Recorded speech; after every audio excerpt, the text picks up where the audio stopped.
good news and we give it to you. We judge it for podcast and connecting people and culture from getting up out of the club. Calling out people who willing to sell. Blessing that time and the efforts are rest. The brothers giving us the promise of death. The welcome of life without fear. I lyrical health. Master. Clay Paris, who make on you, I can't ask it if you been you. Say my journey, Tina can ask my jamo. And yes, I know money, and more I go. And you love Sktv, the best in Liberia. Sktv, the best in Africa. Sktv, the best in Mama Liberia. Must hold by the lofa and grandmother. And I didn't ya to money, and I said ya to money, and I can't play ya to money, and I could do ya to money, and I didn't ya to money, and I said ya to money, and I can't play ya to money, and I could do ya to money, and I don't get it now ya to money. That's the baby, and I don't get it now. Cause you work on my ya to money. Yeah.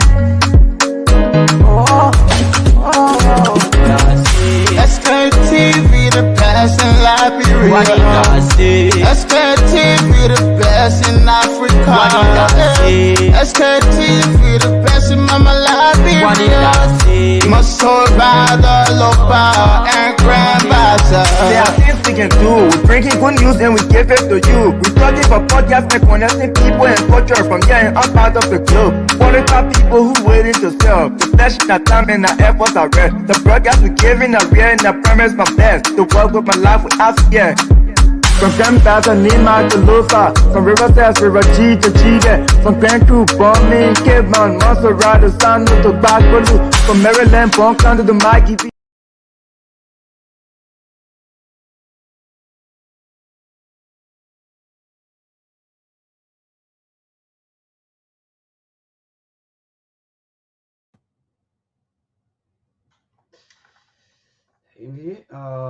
Let's see. I think something is giving us. Okay, so let me see our best to take this break. Yeah, we faced with some technical glitches right here. But thank you, folks. Thanks to those of you who just joined us. Let me see what is still doing the same thing. Okay, I think I gotta go for some break. Yes, let me see how to go where. Okay, and I think I have to play something in place of this. But if you're getting us, folks, please share the show. Those of you who are watching along with us, or those of you who are also listening to our radio, want to say a pleasant good evening and welcome. Indeed, welcome to the Sktv show, the Tuesday, right? Yes, indeed, the Tuesday edition of the Sktv show. Okay, let me see. Let me play this video. Maybe where we do some adjustment behind the scene because it's that we are okay. We're having some technical issues here. Okay. Okay, let me see quickly. Well, it's not easy, but it's good to go. And very soon the situation will be resolved. Okay, good. So let me get this video. Let's see. So, Madam Minister, my name is Aaron Kuban, and I work for DN News Liberia. I'd like to begin by commending the ministry for empowering women. But also, there is this many issues about an alleged rape case of a 14-year-old girl. It is trending in the country, and a lot of people are raising concern. Even Councillor Tiawan Bongo raised concern about, up to now, the Liberia National Police is yet to arrest Deputy Minister J. Brian McGill, who is alleged to have carried on this act. From the standpoint of the Ministry of Gender, what level of advocacy are you carrying in that direction? I'm aware that you have been involved, and some of the challenges you are faced with, I've read in the news as well, in terms of taking this victim to a safe home. You face that problem with the family as well. But one of the key issues most of the advocates are raising is the issue of apprehending the alleged suspect, as is done in many cases. What exactly is the Ministry of Gender doing in that direction in terms of advocating, or don't you see it prudent for this suspect to be arrested since there's investigation ongoing, as it usually is done? Thank you. I like the way you put it. On our statutory mandate at the Ministry of Gender, we are not clothed with authority to arrest. So we did, or we are doing what we are doing as per our statutory mandate. However, we are following the investigation process. Right now, as we speak, when you drive at the Ministry of Youth and Sports, you see a female lawyer employed here reviewing the camera. So, but for the nature of work we do, and I'll always say to the public, the issue of rape is a strong issue, strong violation against women and girls. It should not be politicized. It should be carefully handled, because the individuals associated with it are going through a journey that need the most support. And after we heard the story, we just did what we had to do, and we officially, the first thing I did was to make contact with the Minister of Youth and Sports. And the next day, he put out a statement.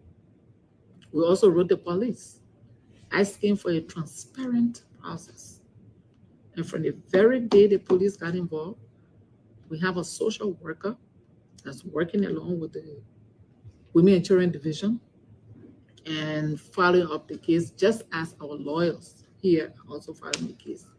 And we also have the medical report in our possession. We have some statements. We are not the legitimate statutory entity of government to prosecute or to arrest. Whether you can join the advocacy, that was the question. And whether you see a prudent for you to be arrested. Of course, we have written the police and we have asked the police to do the necessary.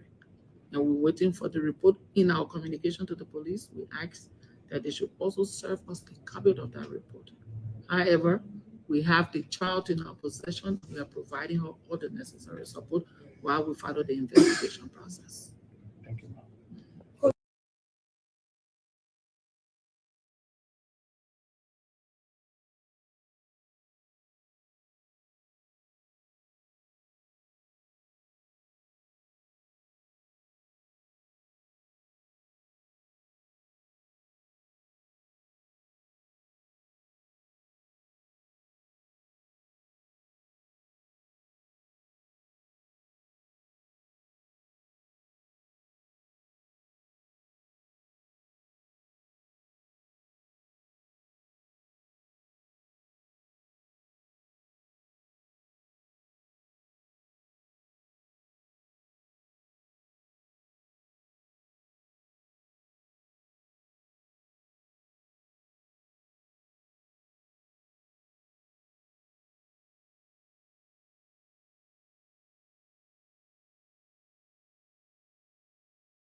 Hello, Sam. Sorry, thank you so much for the for that information. Thank you for informing me that yes, indeed. Thank you. So again, so the word that that brought us to I think the war ended. The first war ended in 1997, and we went into elections, and we elected former rebel leader Charles Gange Taylor. Also, that war. In fact, 1999. Look, the first war ended in 1997. The second war started from 1999 to 2003. 2003, the second war ended. Then 2005, we went into democratic elections, and we were able at least to have what? To have our leaders who are going to what? Take us through up to what? You know, they have some kind of saying, we're going to take us what? To the, they have, it's about, you know, those people who take people somewhere, what are that? To the battlefield, or they take us to the widowland, you know, they kind of, any kind of way you think, whether it's in the wilderness or what. But again, we are grateful that at least that we are alive. So we'll be asking all of us today. You know, last night when I said that, I decided to go home and do my own research to check out as to what was the salary there, you know, for our old folks by then. And I saw 15 USD. Check it out. Those of you who are watching, those of you who are listening to radio, I guess you have the smartphones. Sometimes we blame our mothers, we blame our fathers, we blame our uncles. Sometimes we blame all of these relatives and so forth for not bettering our lives. So we will know today how some of these people that work for nearly 25 years, some of the people served 10 years, some of the people served 5 years, 10 years, 15 years, some of the people they died even from the Civil War, you know. But again, they were making 15 USD per month according to the 2006, the 2010 statistic of civil servants. Go there right now and Google it. For a matter of fact, you're going to see that indeed from 2006 to 2010, the civil servant salaries and so forth. But we'll go to that. Let me see our best to play you. Where is the video here? Let me see. Let's go to our 2005. Where is the yes, 2005 election results. Oh, Woody, we're not coming to you today. Yeah, Senator, you talk to him. Yeah, so let me see. I will play you this video so that all of us as people, we will know exactly. So let me see 2005, 2005 elections in life. Those of you who are listening to me, please, or even if you're watching me, go there and you also see the video I'm about to play. 2005 elections in Liberia. And I won't go back to chart it out. So let me just start with 2005. And what is the final election result? Okay, where is Councillor Francis Johnson Addison? And the old man, the old man should use to give Sidisha hell. Where's the video, man? Yeah, the final. Let me see. Okay, where is the one? Where they declare Manasselif winner that we're looking for right now. Okay, cool. I think this is the video that I'm looking for. Good. Let me see how best to play the video. Facebook, as you may call, those of you who don't have copyright, we hope that our team members will join us because this discussion is indeed unique. And I guess that all of us want to give or maybe get our own take on some of the prevailing situations back home. Consequently, Ellen Johnson Sirleaf, having received more than 50% of the valid votes cast on November 8th, is hereby declared the winner of the presidential election.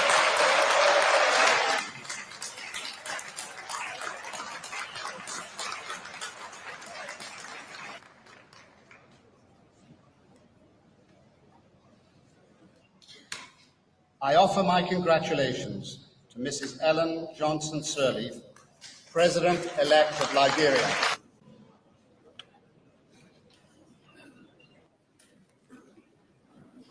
Oh, hail Liberia, hail.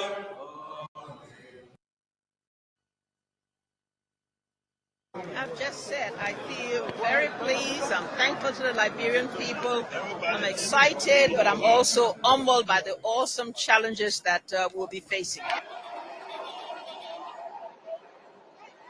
But we think our people can now claim the victory because it's a victory for the Liberian people.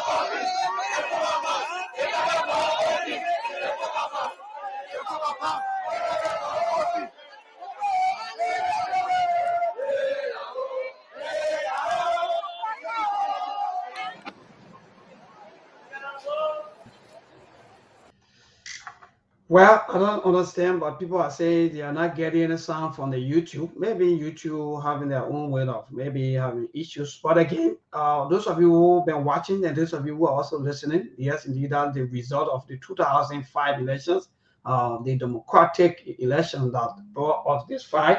So those of you who are, let me see. Yeah, Ali, sorry, let me see.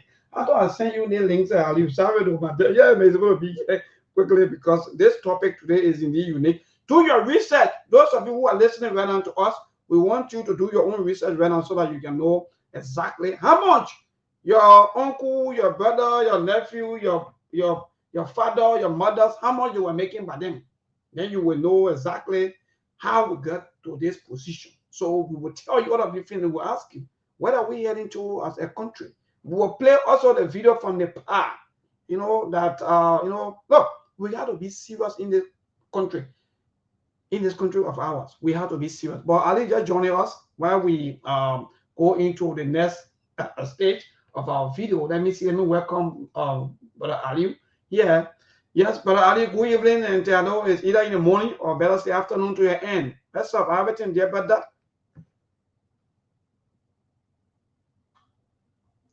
Ali.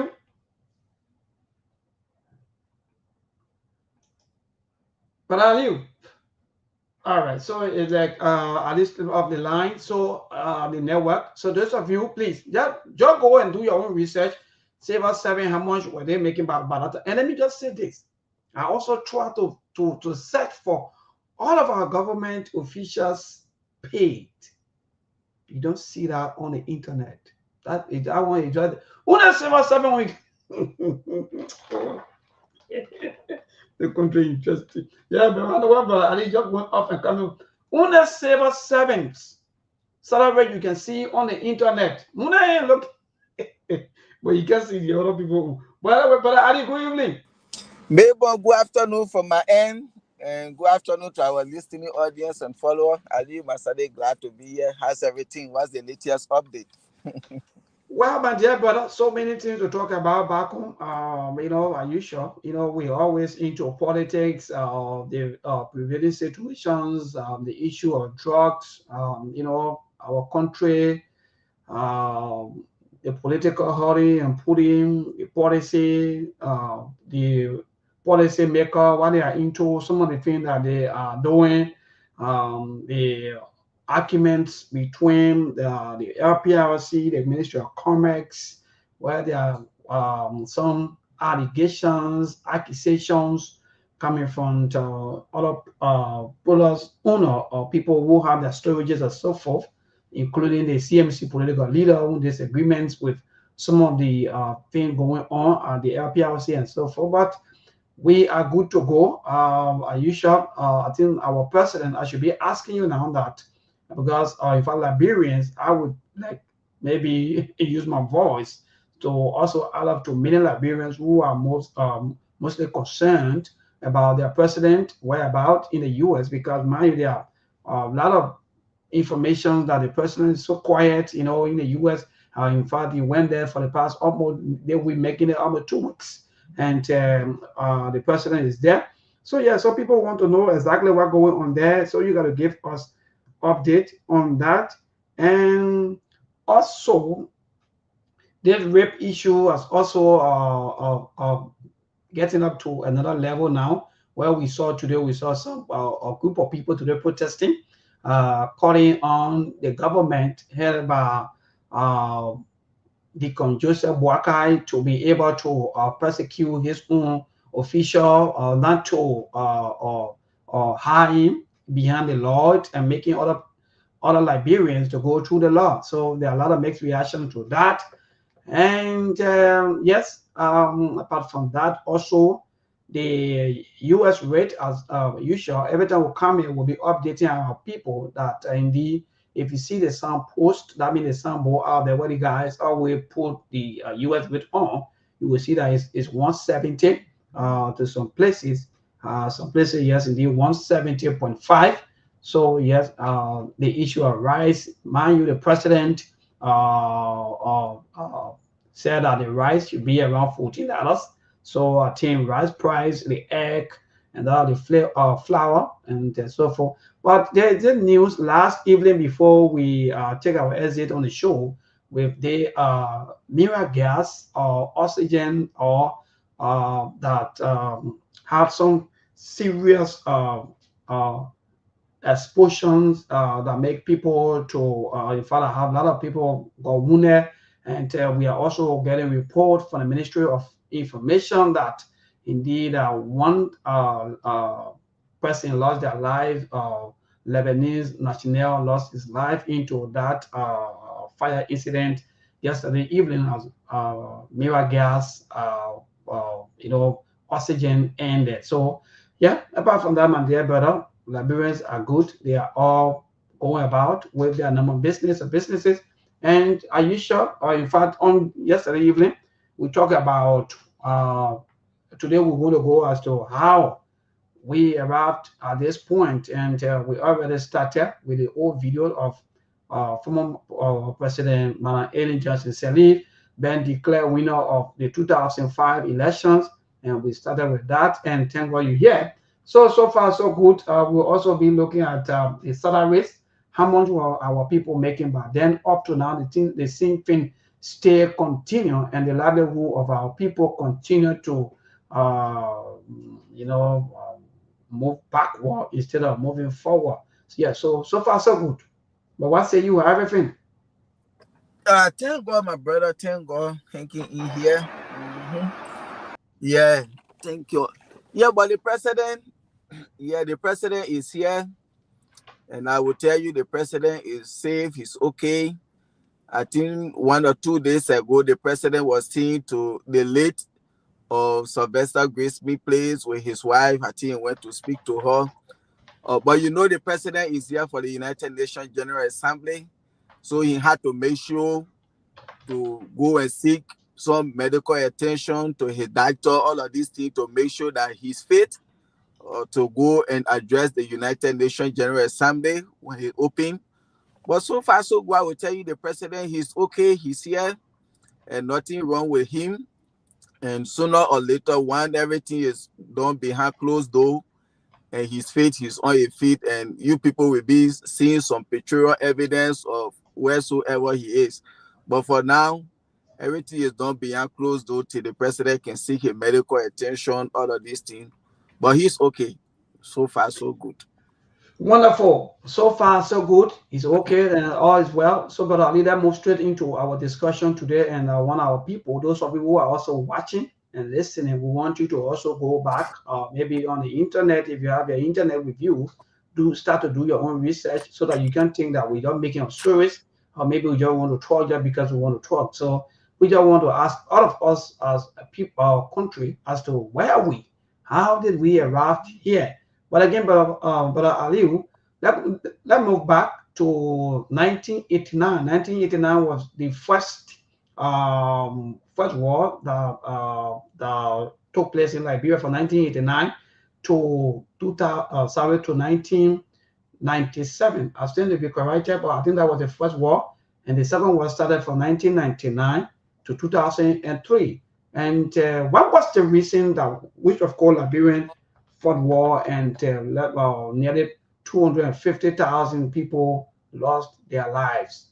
So what say you when it comes to that? So that do it step by step from 1989 to 1997, the first war. When it comes to this thing, the 1989, or you said 19 what? From 1989 to 1997.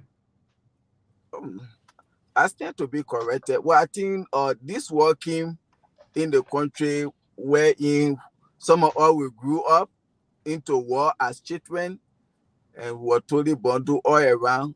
I think this thing started from the same thing when it comes to the corruption, where we saw people were put on the light pole, where today they get the PHP pipe because of corruption and dictatorship. These were some of the things that I think brought the war into the country. There were rampant corruption everywhere, and you are a president, you want to be like a dictator, that whatsoever you say, you are the law and gospel. And all of these things, it was just too much. You see a president going after political opponent when you does not align with his agenda and all of things. And these things led to the war that we had 14 years. And I stand to be corrected, but I think these are things that we heard because, we grew up in the war.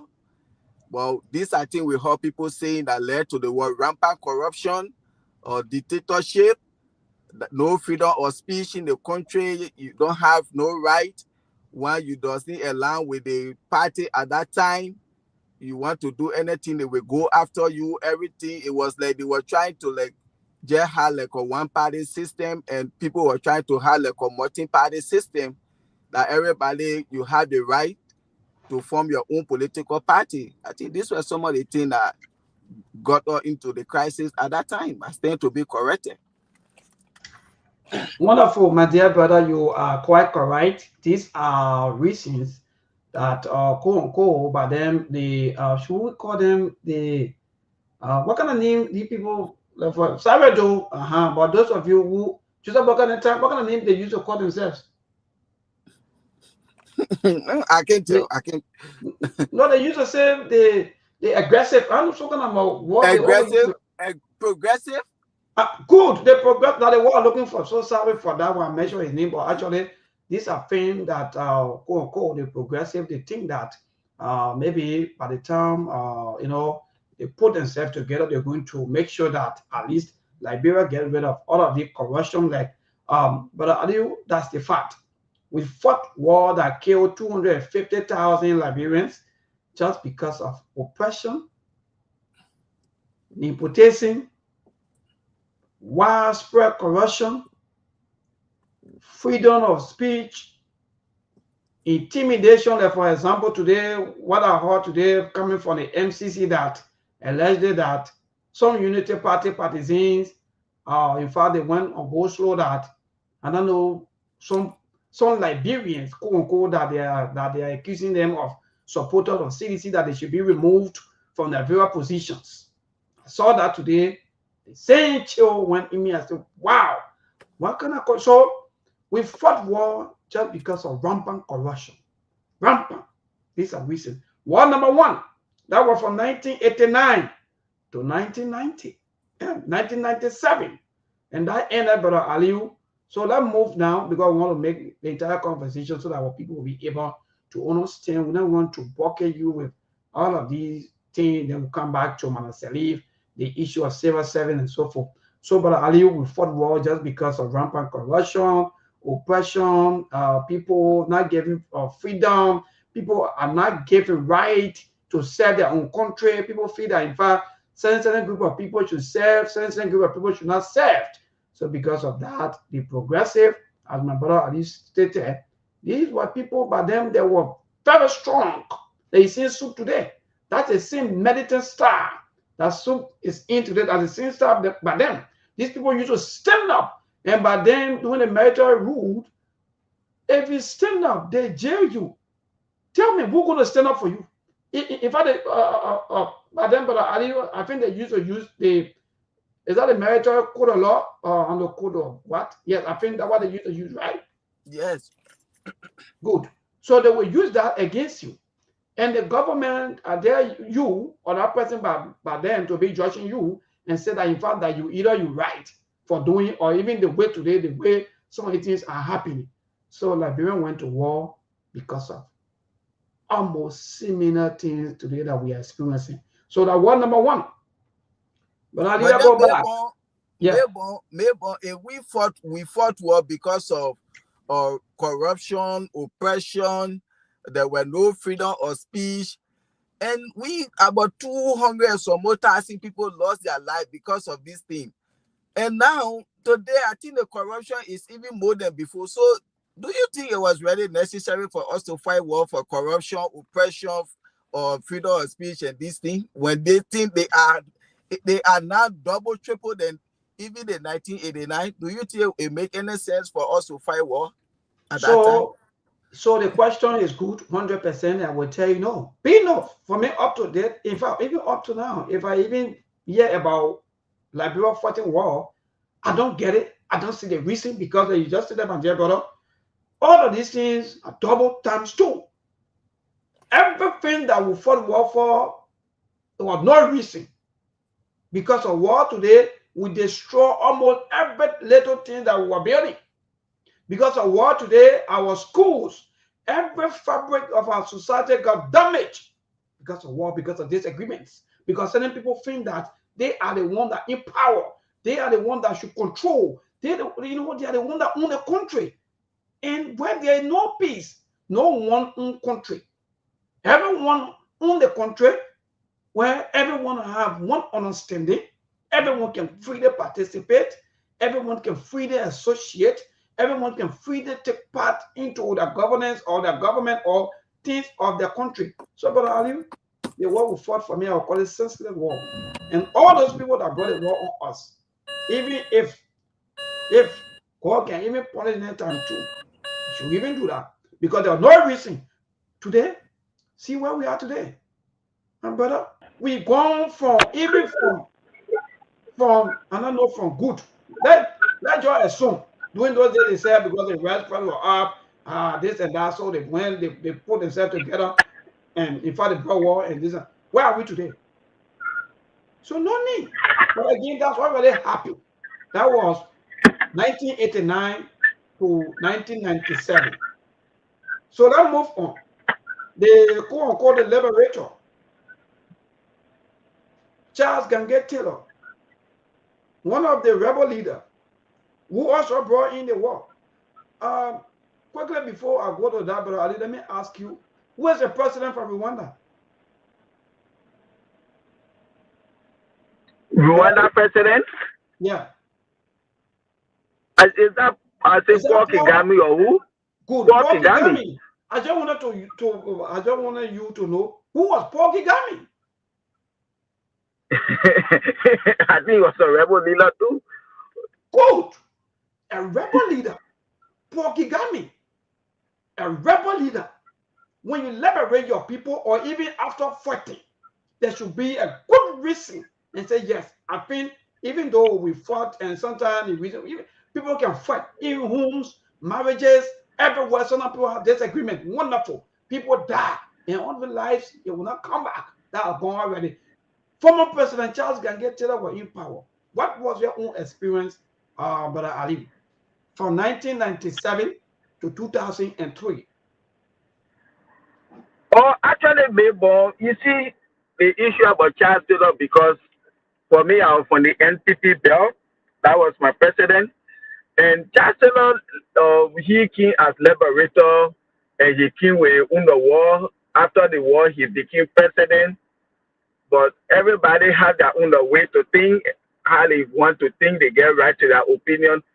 But Charles Taylor, when he became president, actually some of us, even though that time were much or younger or little, but again, after Charles Taylor came, after the war, he became president, he was not even getting chance again. Another group of people came after him to make sure that they remove him from power. Because it was like, these people came on an agreement, to just because people wanted to continue using Liberia over and over the West. And then when Chancellor came after the war, instead of him trying to say, okay, now we came on a mission, we have succeeded, so let's try to turn the country over back to the West. And he said, no, he was going to become president. And after that, when he became president, it's like you break the oath. So they decided to go after him. So he was not really given the chance to do anything in the country, which led off to another war for 1997, all the way down, coming to 2003, as yet to be corrected.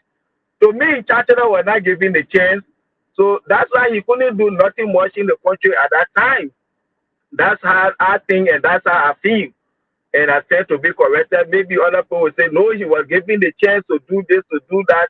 But I know when Chancellor became president, how long it took when we got into another war again, Ulimo J, Ulimo K, all of these warring faction names started coming. Later on, we start having Model, we start having Lair Rebel, all of these things.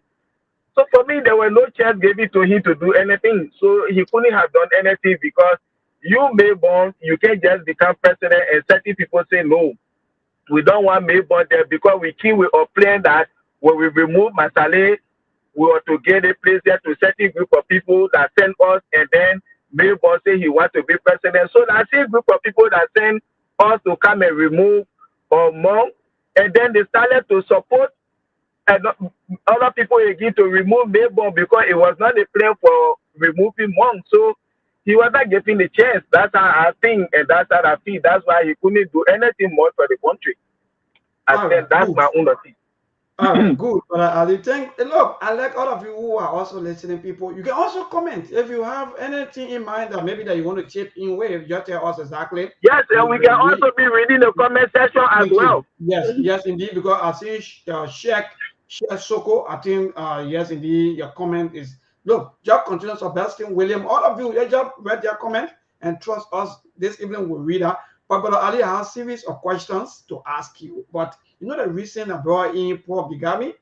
Because let me tell you, Brother Ali, yeah, you're talking about, oh, Chancellor was not giving time, and Chancellor was this, and Chancellor was that. Good. But even Chancellor himself, he confessed that because he decided to cut off tie with the U.S., he decided that, okay, since I finished winning election, you want to say something? Go ahead. No, I'm listening. Okay, good. So he decided to do business with Taiwan instead of him bringing his people together. That was Chancellor failure. Those of you who are listening, Chancellor decided to form an anti-terrorist unit. They call it ATU by them. Those of you, the ATU, they used to make something around 200 to 300 USD per month. They were Liberian people money, all these things that they were going. So Chancellor formed the anti-terrorist unit, and at the same time, Chancellor started funding team in Sierra Leone. See, those of you, Chancellor started a funding team in Sierra Leone with a diamond issue here and there and here and there. So, war business come in. I agree with you, but I leave that people, if I wish war on him. But I think after nearly 1 or 2 years before that happened, because Chancellor won election 97, immediately in getting to power, he started free 1 year, almost 2nd year before start hearing about war. So Chancellor's failures were to reconcile the Liberian people and make sure that you bring the people back together after the country going through that kind of a terrible time, people losing their lives for no reason, using pregnant women, people betting, people using people's score as gate, and so on. Today, Chancellor's failure was because he failed to reconcile the Liberian people. So you wonder now, the plan was, okay, since Gaddafi is in Libya, because by then Gaddafi was still alive. So Gaddafi now was thinking, okay, but I think we can make this West Africa, we can make some of you powerful, we can do this so that even time will come, in fact, you remain in power. This was kind of, preconceived thinking about former President Charles Gange Taylor. So now when they was okay, but then saying US said they don't want to do business with me, the best thing I will do business wherever I want. So the only thing I will do, I will bring more food in the country for my people, and they will eat. The more they eat, they will forget. If there'll be no noise. So Chatterton did that. They did Chatterton went several long when the war came to Liberia, or in fact, when law enforcement 1999, when law enforcement started to what? To wage war now, but then he chatted on and he said, oh, okay. But then like they think getting serious. And I will not sit back and allow that. So what I'm gonna do is that I will buy arm and other ammunitions and fight. Instead of instead thinking that no, we fought war for no reason. So let me bring the people back together, because the reason I fought the war was because of nepotism, all kinds of accusations, this and that, and people lost their lives. So let me bring the people together. So that was Chatterton failure. He used the country money to buy guns, to buy all kinds of things, make sure that he put the young people into the fighting business. Look, God, Father be God. So, but Chatterton failure for me, that was well, one of the major problems was Chatterton. Because I just mentioned about polygamy. If Chatterton want to sit back and say, no, let me listen to Uncle Sen, for example, and reconcile my people and build the life of my people, by this time, they will fight. But we Yeah, baby. Yeah. Yeah, So yes. Yeah, go ahead. Yeah, you couldn't have said it better than that. That was one of the problems again with Charles Taylor. And he said he admitted it. Nobody can survive without Uncle Sam. And more especially for Liberia, our relationship with Uncle Sam. And for you to just come and say you're going to get rid of them, you can deal with other people besides Uncle Sam. Looking at the relationship between we and Uncle Sam, you're going to find it difficult. You see, even our previous administration, we had some challenges because we never had that cordiality with Uncle Sam.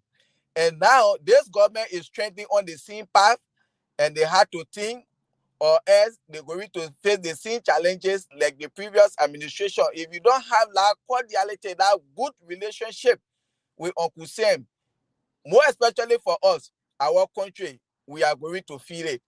And for let me talk to the person 1 second here. Let me see who is this, or in the comment section here. Nathan, tell me the problem.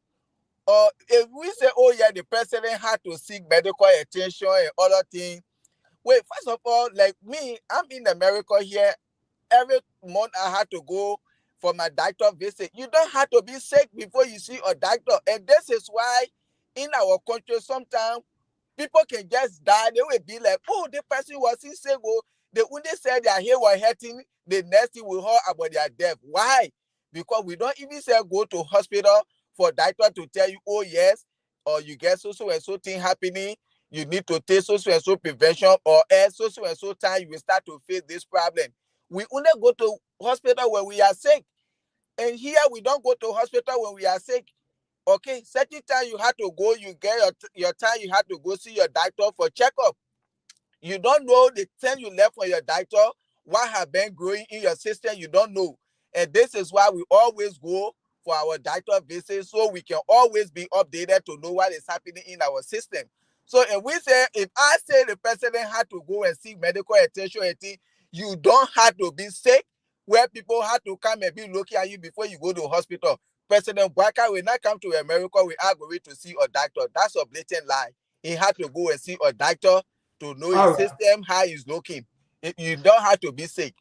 So all right, thank you, my dear brother. So yes, so let me see. Some of our old folks are here and they are commenting. That's good. Same, you moved through Asado Mensah. In fact, she said that the United States was finished, or in fact, they were finished with Charles Gange Taylor before he started his war. It was the war that killed 250,000, or if I take away 250,000 lives of our people in the moment. That's why sometimes when we say these things, that let our politicians or policymakers do the right thing for our people, they think that, you know, we are just joking and we come here to play phone or something.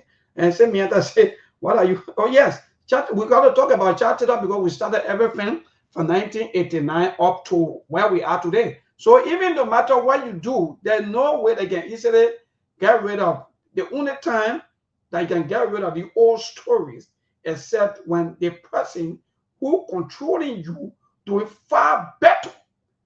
Because let me tell you, the reason why you see sometimes when people have soul, that for example, because of the scares in your head, or you have soul, when you have soul in your head that you are depressed, something is happening, you need comfort. When you have comfort, you are not even thinking about what happened to you maybe 2-3 years ago or 5 years ago. No, you won't think. But because of the attitudes of our leaders, says Miata, that's why we are going back. Chartered days, people were making 200 to 300 USD, but Saver 7 were making $15. The real Saver 7 were making 15 USD per month, and you have lawmakers by then that were making 1,250 USD per month. And that ended 2005 on the watch of the Judy Bryan by them, who was the they call it president by them, the interim president by them. So quickly,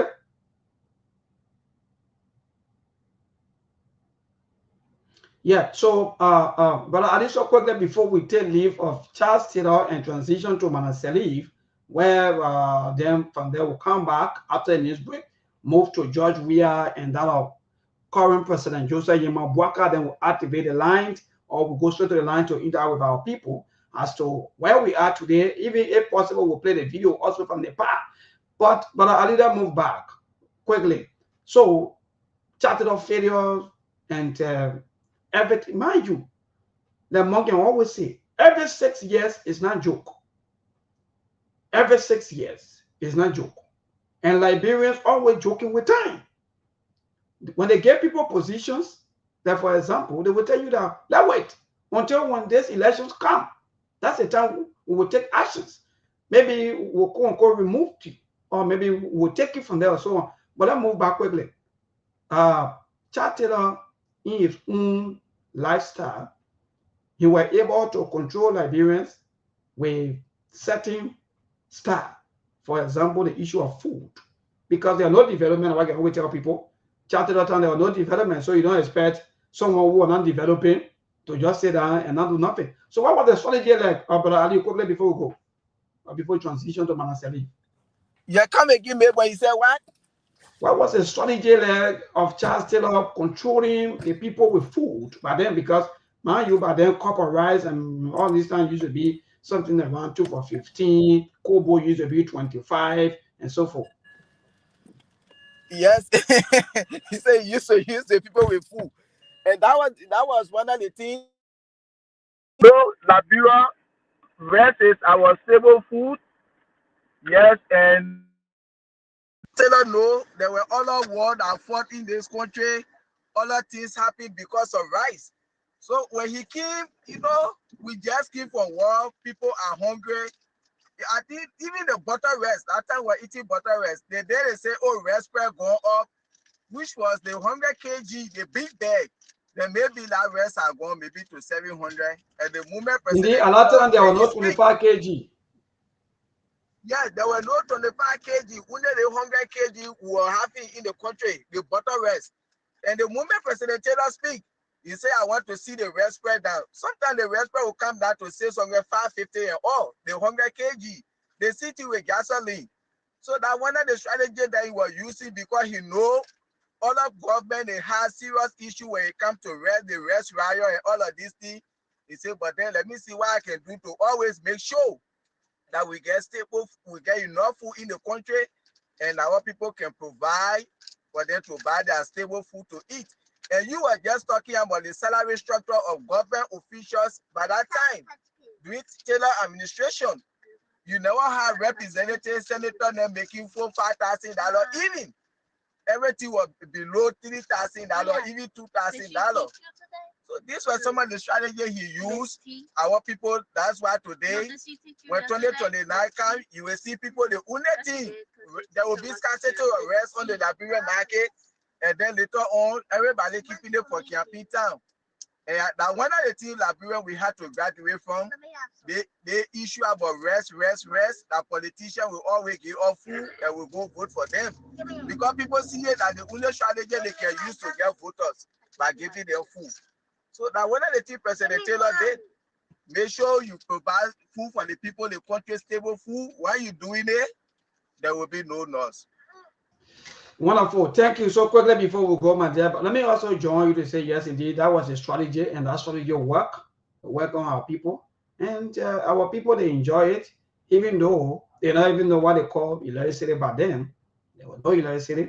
Those of you who are listening and watching, there was no electricity, nothing, no sound of even electricity. So completely the U.S. cut off tie with, I call it with our government back then, the child state of the government.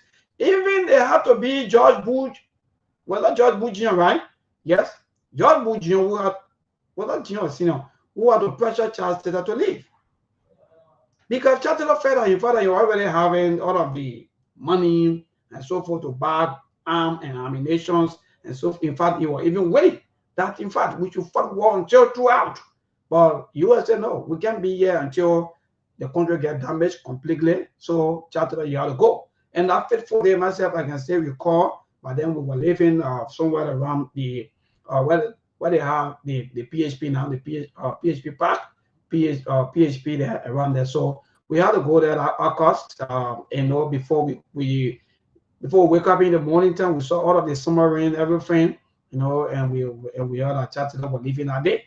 And so that how Charles Taylor left the country, those of you who are also listening. But actually, Charles Taylor have a very poor government system and governance system that brought us this far. Also, after rebuilding against another bad governance system, thinking that in fact he's coming to change things, not new, true.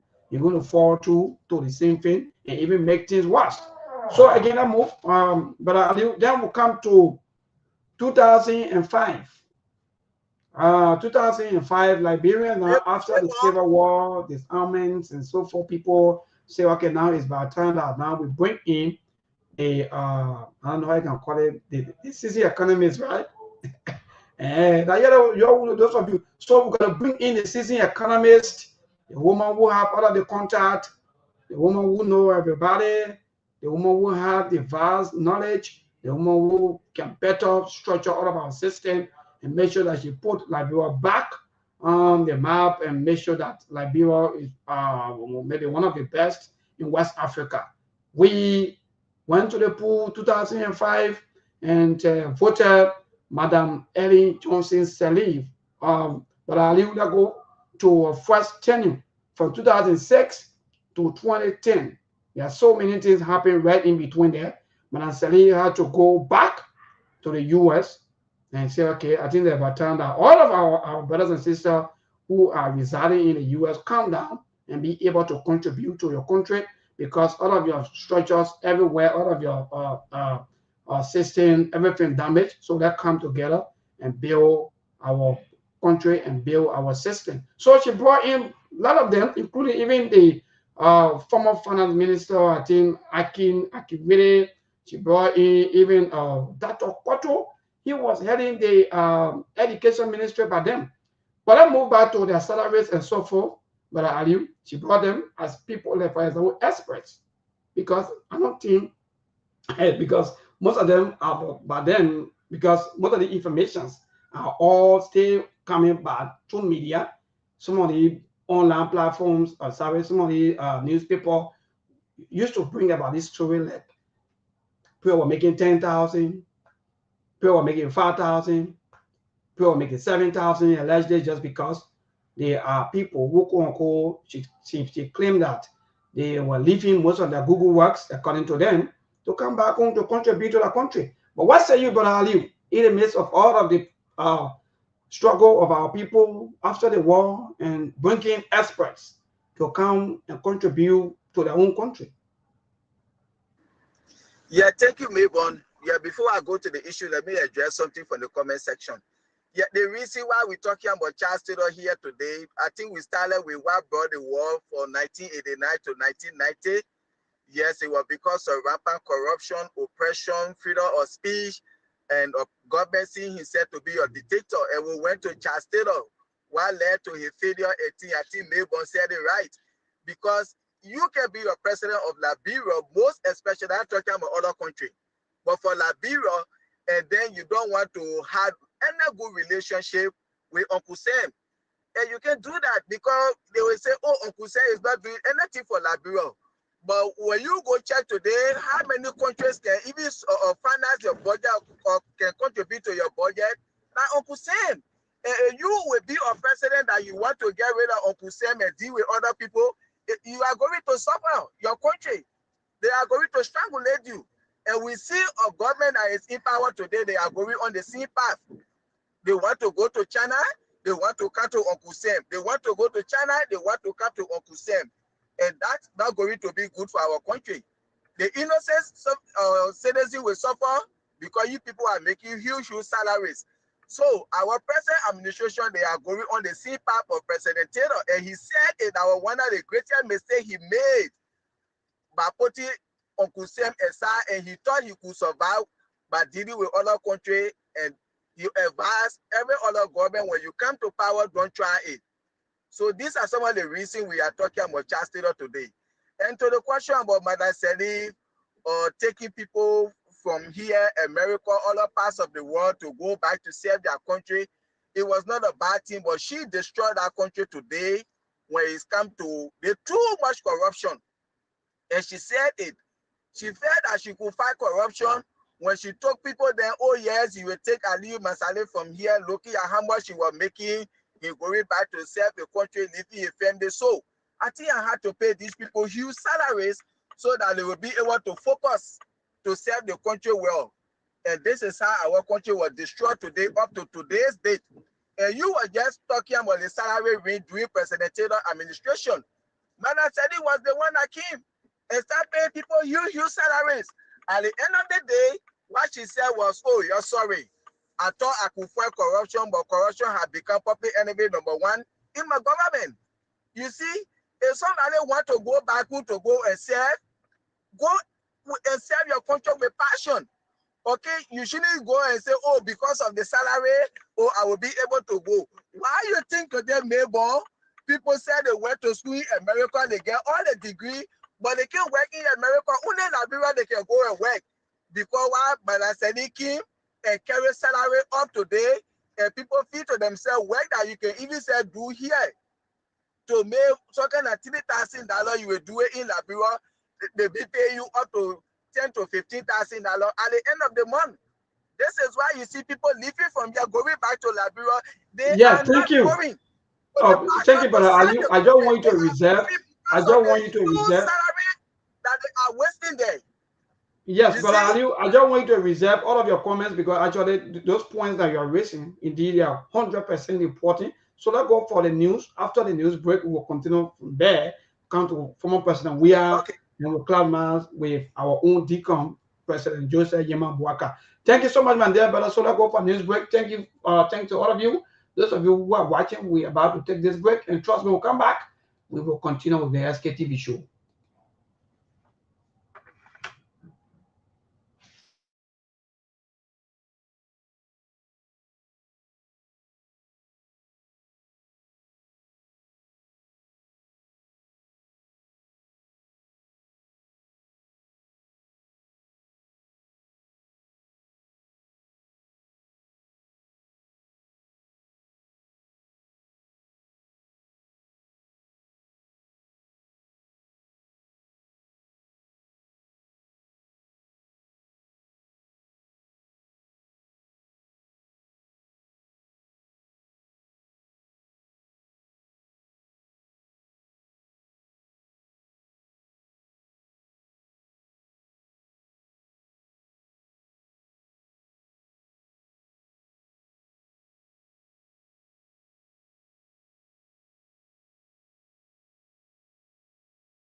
of the Home Front, farmers in Zambia filed an 80 billion lawsuit against two Chinese linked firms, blaming them for an ecological catastrophe caused by the collapse of a dam that stored waste from copper mining. Those were the headlines down in detail. The Liberia Drug Enforcement Agency has with immediate effect withdrawn its entire team assigned at the Rivals International Airport. According to LDA release, out of 8 officers withdrawn from the airport, 2 are currently under investigation for allegedly underreporting the quantity of drugs recently confiscated from a suspect at the RIA. The agency emphasized that for the war against drugs to be successful, those leading the change must be individuals of integrity. At the same time, the LDA has intensified the raiding of ghettos around the country as part of its nationwide approach to breaking criminal networks. The LDA is meanwhile calling on citizens to remain active by sharing relevant information that will lead to the sources of the ongoing operations.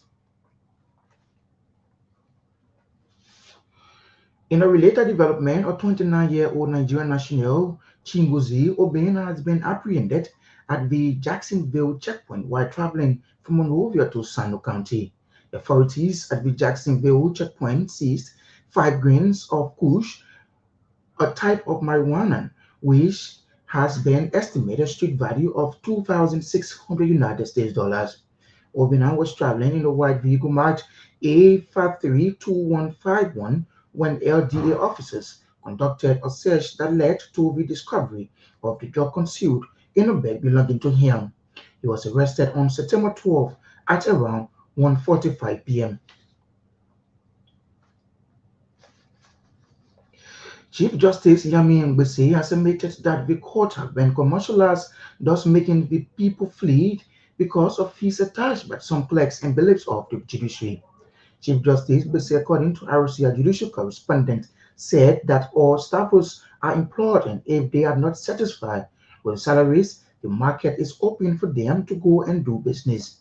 He revealed that clerks, bailiffs, and sheriffs and recorders are charging unnecessarily and later urged people, including lawyers, to recall anyone charging exorbitantly and bring the complaint to him.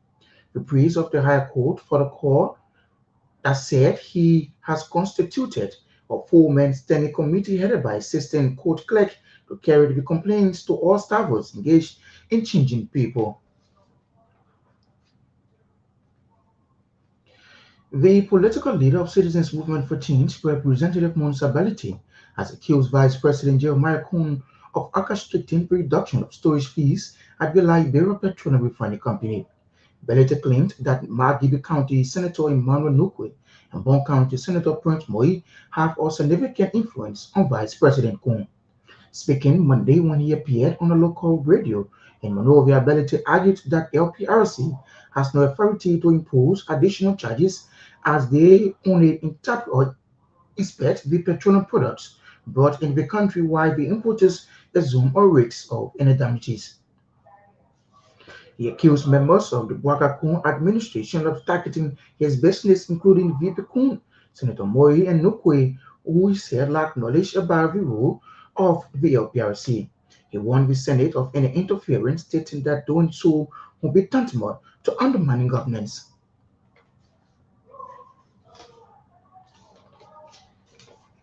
The National Public Health Institute of Liberia has denied recent report that a commercial vessel carrying foreign nationals from DR Congo through the Liberian water in Maryland County died of Ebola virus.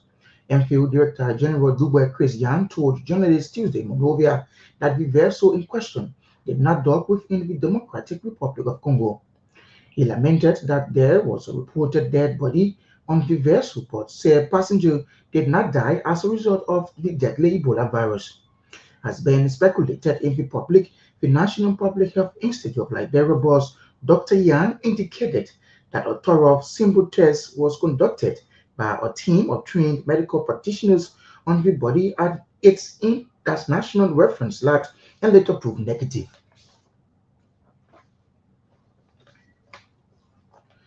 A group under the banner Movement Against Rape and Gender-Based Violence is calling for the dismissal of Minister Brian McGill for allegedly raping a 14-year-old girl. Reading a petition statement Tuesday at the grounds of the ministry, in Painesville student Angel Toll emphasized that the alleged act carried on by the minister is not only a crime but a deep betrayal of trust and dignity against the future of Liberian children. According to student Toll, no one should be allowed to exploit innocent children because they are in government. The group wants justice and accountability in the case of the 14-year-old girl, something they believe the future of Liberia depends on protecting the safety and rights of its children. The Press Union of Liberia has established a specialized committee of inquiry to investigate the recent incident involving journalist Franklin Dolokwi and Minister of Information Gerald Mafupia. The committee, chaired by veteran journalist and media development specialist Mrs. Tyrone Solenta Brown, also includes Anthony Outlaw, Bruce Boyle, and Adam Dempster, National Secretary General of the Civil Society Human Rights Platform of Liberia. The committee has been mandated to submit its findings and recommendations to the PL leadership on Friday, September 19, 2025. According to reports on Saturday, September 13, in Sanikule, Nema County, Minister Pia alleged the seized journalist Dolokwi's mobile phone during an interview, deleted photos and video recordings, and has not yet returned the device. Journalist Dolokwi has formally lodged a complaint with the PL seeking its intervention. While the investigation is ongoing, the PL urges both sides to exercise professionalism and restraint, stressing that the integrity of journalism and public information must always be respected. The chairman of the Board of Commissioners at the Liberia's Telecommunications Authority, Clarence Massagué, has to stress the importance of digital identity in the modern world. Speaking at the program marking World Identification Day, the LTA chairman noted that technology now allows people to trade, save money, and communicate globally without being physically present. But with these benefits comes risks as criminals also exploit digital platforms. According to Massaquoi, to address this, Liberia introduced the National Identification Registry Act in 2011 and later required all phone users to register SIM cards with valid government issue IDs. The regulations were strengthened in 2020, making only electronic variabilities IDs acceptable. He revealed that in 2024, the LTA and NRR signed an MOU to improve SIM registration, strengthen national databases, and promote Liberia's digital transformation agenda. The LTA boss said with stronger identification system, Liberia can reduce crimes, safeguard financial transactions, cut election costs, and build a safer digital future. Meanwhile, the executive director of the National Identification Registry, Andrews Peters, disclosed that Global ID Day aims to raise awareness about the importance of having verifiable proof of identity. According to Peters, the National Biometric Identification System will transform service delivery and national development. It outlined several benefits from obtaining ID card, include faster and more efficient access to healthcare, education, and welfare services. Andrew Peter also named stronger security and support for law enforcement, greater financial inclusion through access to banking and credit, fairer elections by preventing voter fraud. The national identification has welcomed the support of the Liberian government and development partners in financing the national roadmap. The NRR boss said that the plan seeks to enroll all citizens and foreign residents into the biometric system, giving everyone the right to recognition, security, and opportunity.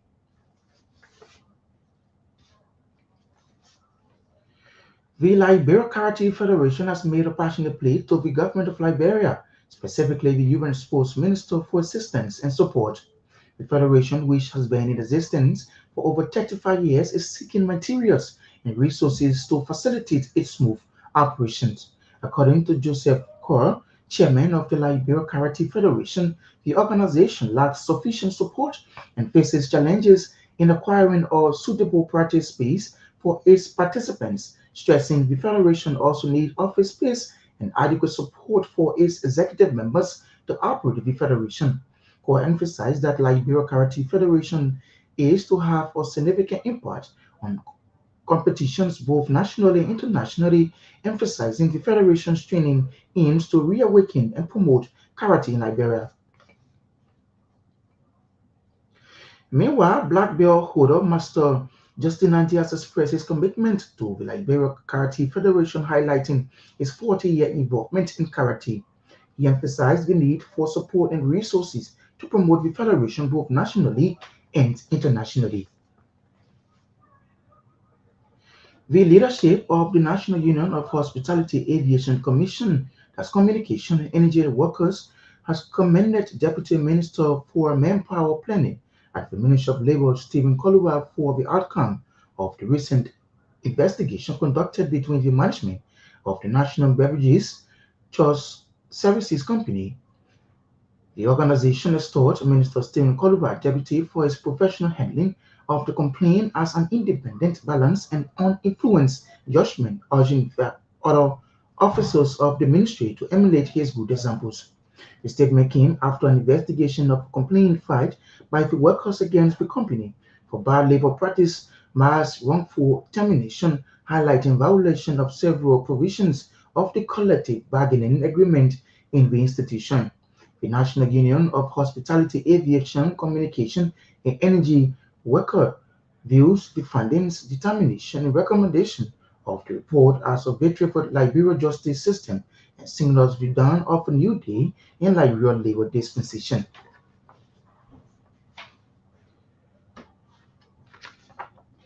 And then foreign farmers in Zambia filed an 80 billion lawsuit against two Chinese-linked firms, blaming them for an ecological catastrophe caused by the collapse of a dam that stole waste from copper mining. Billions of liters of highly acidic material spilled into waterways in February, leading to mass fatalities among fish, making water undrinkable and destroying crops, and the farmers said in a court paper. This is one of the biggest environmental lawsuits in Zambia's history, with the farmers saying that the spillage affected about 300,000 households in the copper mining region. And elsewhere, a Kenyan High Court has issued an arrest warrant for a British national suspected of murdering a 21-year-old woman more than a decade ago. Agnes Wanjiru was killed in March 2012 and her body later found in a septic tank of a hotel in central garrison town of Nakuki nearly 3 months after she had allegedly spent an evening party with British soldiers. Justice Alex Matudi said prosecutors have provided sufficient evidence to request that the suspect appear before a Kenyan court for trial. To end this news, a recap of our top stories.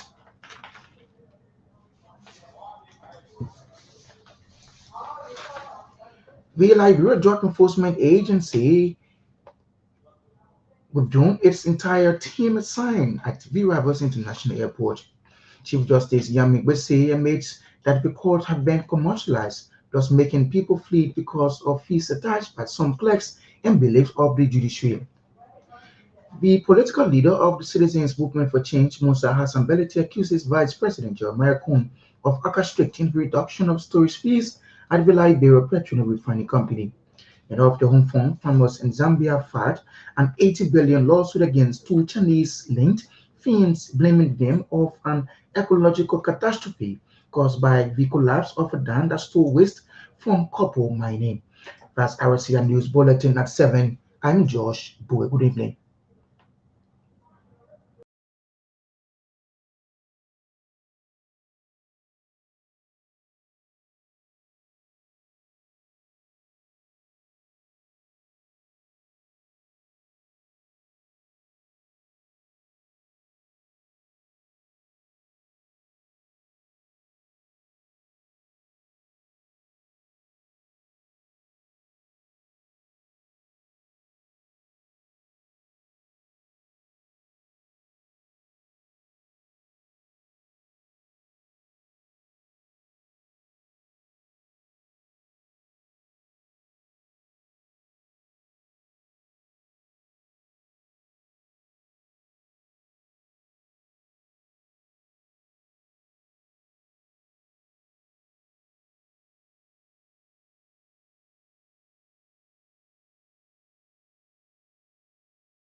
8 o'clock on tonight. And as usual, at 7:30, we're going to activate the line and see our best to interact with you, our listeners, those of you who are also watching on the internet. Also, we have our WhatsApp line. It's also there for you to also be part of the show this evening, but that will be at 7:30. Yeah, so sorry, those of you, I don't know what is really going on, but it's like, you know, they just got a bad though. That's the kind of more good. So sometimes maybe the weather condition, you know, we yeah, I don't want to talk about the who boosting of the 400,000, you know, where even we pay for service by the time the weather change, then we not even.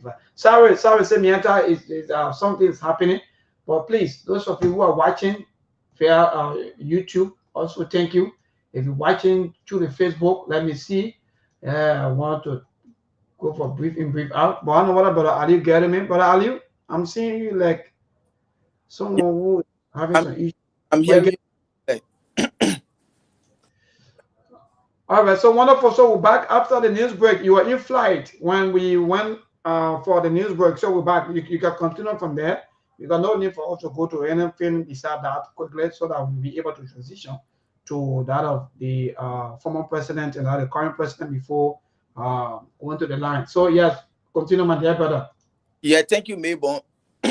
Yes, there are certain things caught my attention in the news there. Number one had to do with that Ebola thing we are hearing in the country. The Ministry of Health, they had to really see what to do about this Ebola or Ebola basically we hearing in the country. We know we experienced Ebola in our country. It took away so many lives. And what we are hearing, or the government should see what to do about it as soon as possible. And they shouldn't do no delay tactic in this. That's one. Number two, the reckless and irresponsible behavior of Jeremy Pia should be condemned. He has no right to take a journalist's phone from him and going to delete things from his phone. If a journalist went on a program and probably maybe he asked you a question, you said something, or there are certain things he recorded, you don't want it to go in the public there, I think the only thing you can call him, oh yes, I want you to take that thing from your phone. And maybe you call 1 or 2 security, I don't want this thing in the media. But instead of going to take somebody's phone from him, I don't know even if he are giving your phone back to him and deleting things from his phone. Why if that man say he has some important document in your phone that you deleted? These people, they behave so irresponsible and reckless. And this is why you see when the Liberia, they can be running to go and work. Because this nonsense, they don't try in the America yet. You double dare him. He able to be working somewhere in America, even if something happen between he and a co-worker or someone for you to even lay hand on that person or take phone from them to delete things from in it. That should be condemnable. And I'm still waiting to see what the US or president going to do in this matter. That was being very irresponsible and reckless of Jeremy Pia.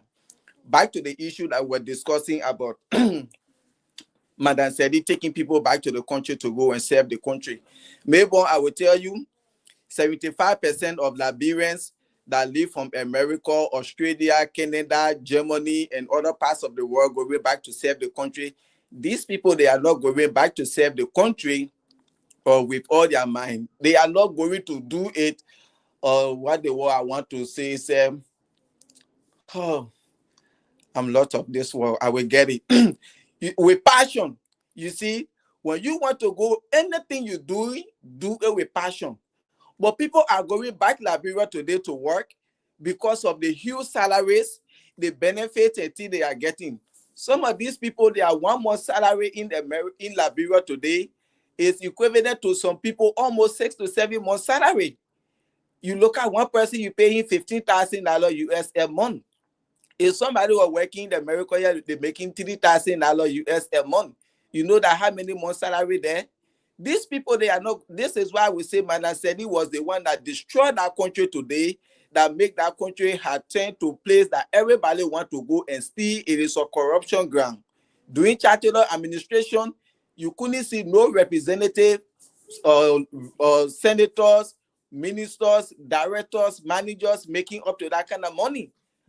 You see, we were here from the colors here, but I don't think people were even working in chancellor administration to even earn $5,000 at the end of the month. But Manasedi felt that she could fight corruption. Okay, say I'm bringing these people, they live in their family and thing. Let me get a good salary, and maybe they will be encouraged to work and help to build the country because we're coming from war.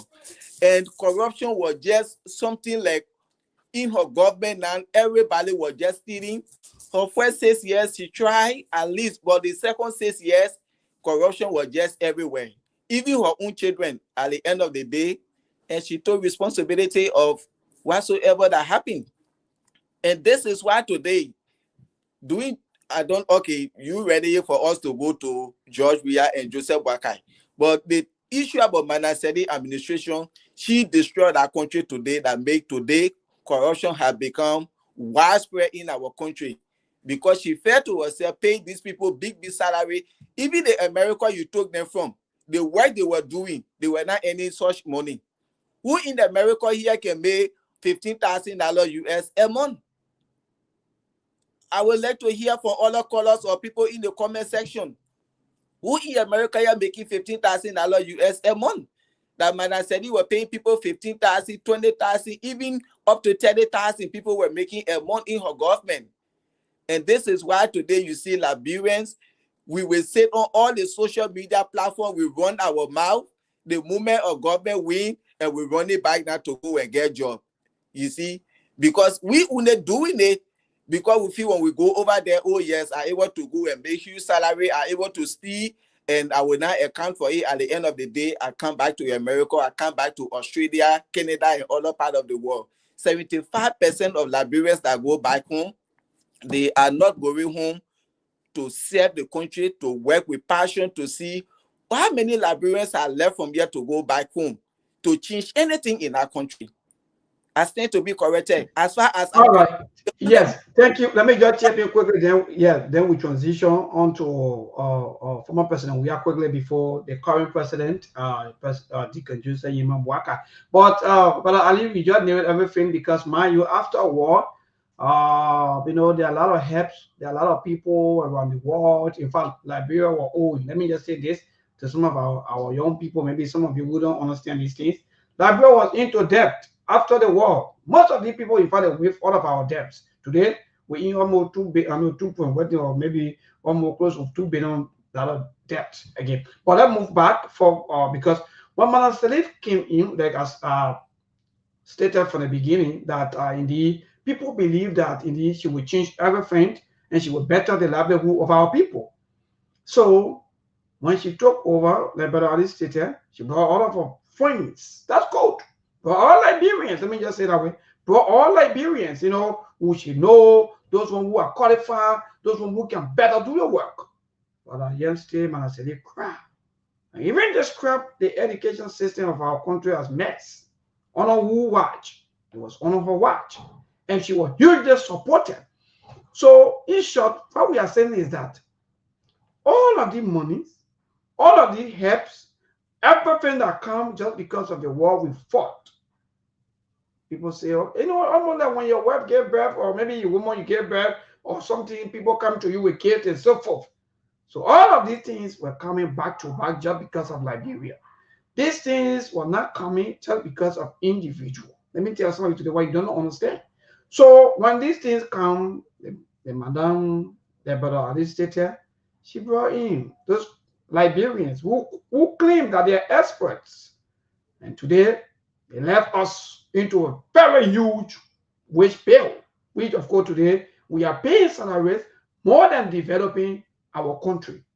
So this thing, we got to say these things out so that we will know exactly from where we come from to where we are heading to and how can we get out of this. Because if Liberians don't put themselves together and understand that, okay, we come from the end and this is where we are heading, and it's like when you go back into all of the cycle, we are going nowhere. So what can we do next?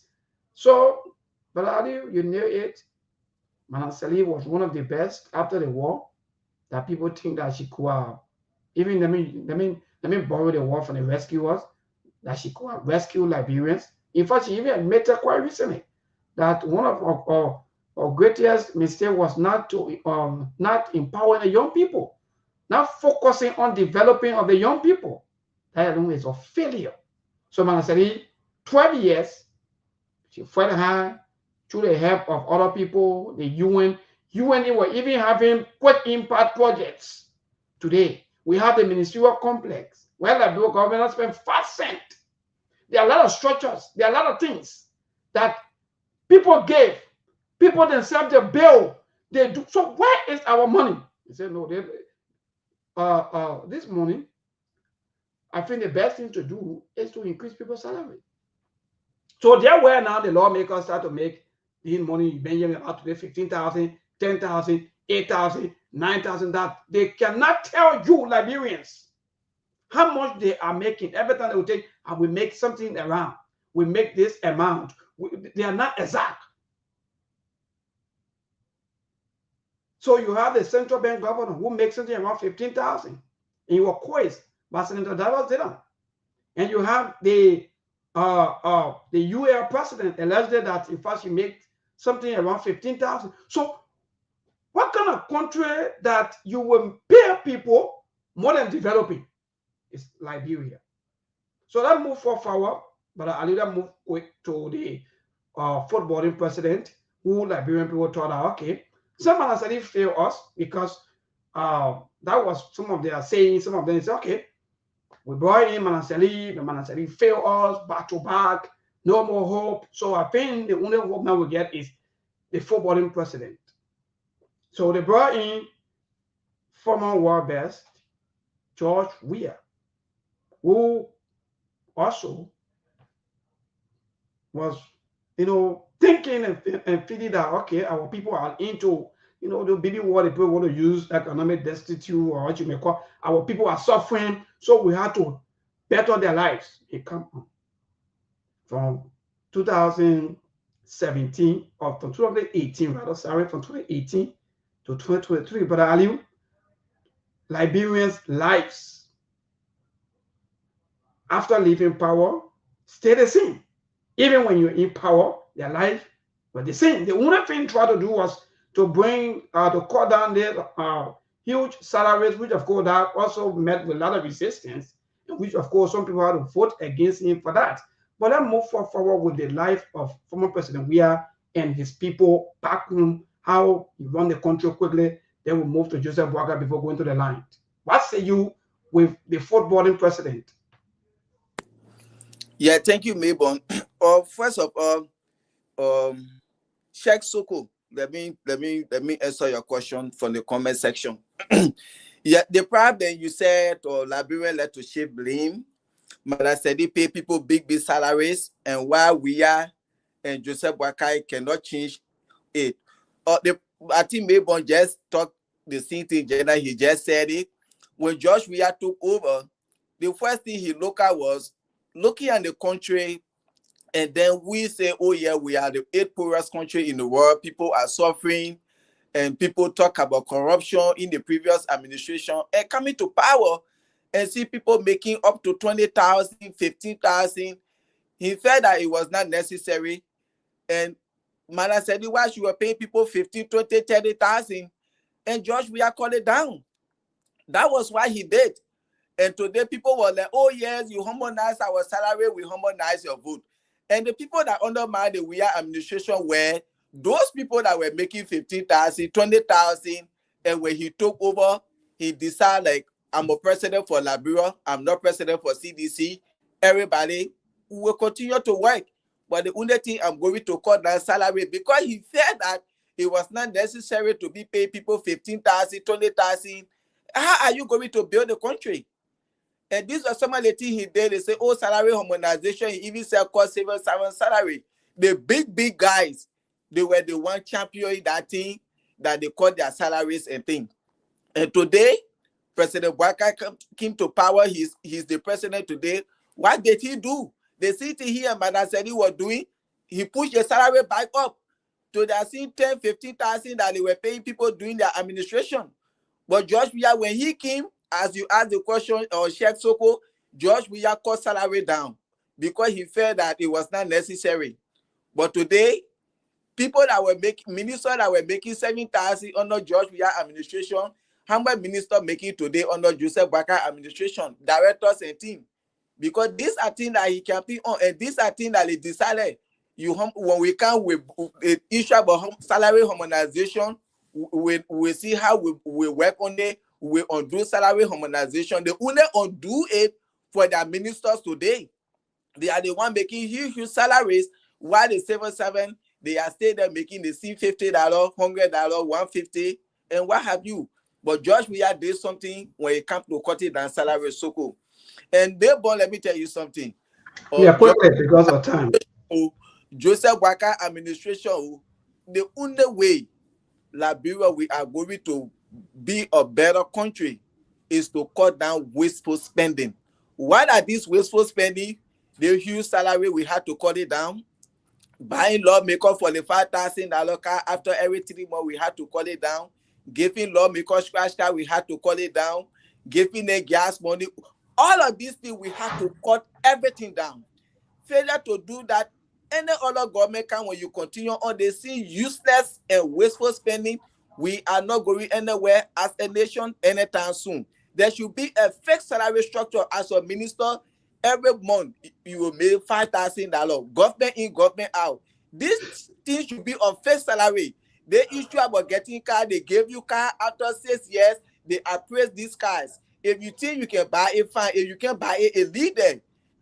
You see, if they cannot undo the wasteful spending, we will get to that. Maybe one of these days we'll also use that, maybe as another topic about the wasteful spending and so forth. Or quickly before we go to the lines, because we have, please, those of you who are calling, please just wait a minute. But let me just tell you the number one failure of former President George Weah was he was given the mantle of authority to make sure that he bettered the livelihood of his people as someone who, quote unquote, that the people believe in.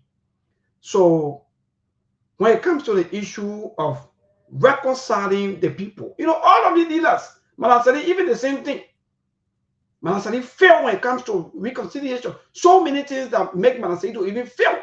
Manasali failed on the issue of corruption. She failed reconciling Liberians. The same thing happened on former President George Weah. He failed by reconciling Liberians in making sure that at least Liberians be united again after 14 years of war, fighting back to back for what?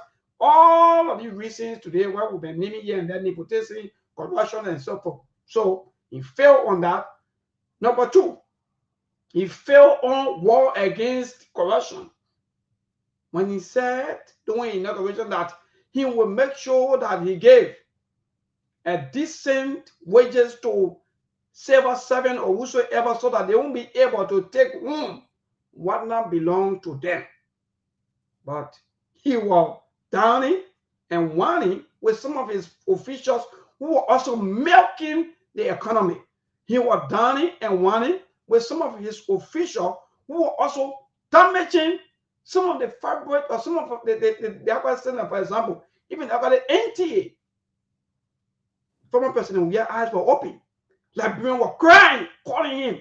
President Weah dismissed this person. He remained mute. President Weah do this. He remained quiet. So he was assaulting with his cronies, or how you may call all of his officials, then doing the Liberian people work. So because of that, Liberian people said, okay, that's good. So we bring you here, what you to do, make sure that the rule of law of the country is better and put our life at least, even if not 100%, but at least 80%. But it's like you bring all your friends so that you people can enjoy. So we'll get you out. Even though he was focusing on his one or two structures that he was doing, but Liberians were not seeing that just because he was not fighting corruption. Things was still the same on his watch. So because of that, Liberians had to get him out. Now let's move quickly to the most experienced president, President Joseph Boakai, the man who been into government for nearly 42 years before becoming president of Liberia. But Ali, even though we've been around for a little time, back in, back out. So let's move to this current president. What are you sensing? What are you observing? Because Liberians are listening this evening. We hope that maybe one of these days we'll bring back these topics so that we also can have our own say. What are you observing? Are you observing the same trend? Are you observing the same thing from Chatila to Manasseh, from Manasseh to former President Weah, to former President Weah, now to President Joseph Yema Boaka? What are you seeing and what are you sensing?